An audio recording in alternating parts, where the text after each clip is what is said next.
Today we're going to talk about our 17th way to pray, which is simply talking with God. At the most fundamental level, talking with God either in your heart or out loud is prayer, because prayer is communication with God. Now, if you can find a quiet place, a place where no one else is, a place where you won't be disturbed, then you can actually talk with God out loud. But either way, whether you talk with God in your heart or out loud, it's a powerful and effective way to pray. Part of what you're doing is you're not just imagining, but you're believing that God is there with you. As you talk to Him, you're acknowledging and believing that He's there with you. And a lot of times this means having an honest conversation with God. I'm not being afraid to express anger or disappointment or sadness. Whatever's happening in your heart, there's no reason to hold back, and because God can handle it. God can handle our anger, He can handle our sadness, He can handle our disappointment.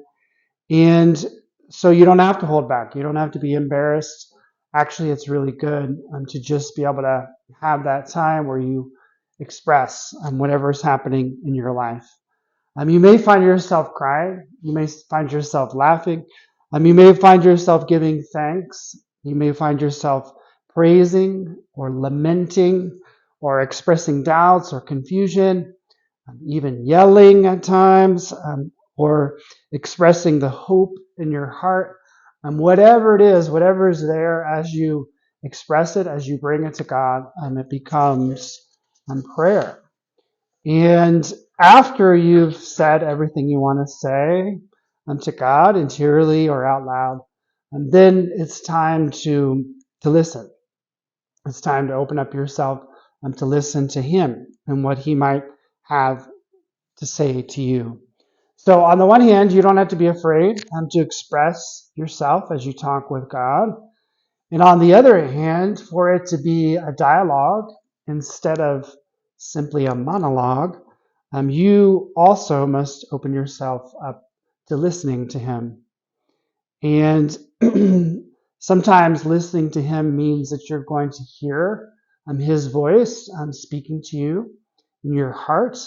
Other times you may simply experience peace or a sense of strength or a sense of hope or a sense of courage. And, sometimes it's not quite up to us what we experience. It's what God wants to give us at that time. But He does want us to open up to hear Him and to feel Him and to experience Him in prayer. And as we talk to Him and then as we listen, He's able to talk with us. So I encourage you again to incorporate this into your daily prayer time, to make time to really speak to God. If you're able to actually talk out loud in a place maybe that's quieter and no one's around, that's wonderful. But we're, in a sense, always talking with God in our hearts throughout our day, and then at our prayer time, where we get to share with Him what's going on in our life, and where we get to hear Him speak to us and encourage us. So the 17th way of praying is talking with God.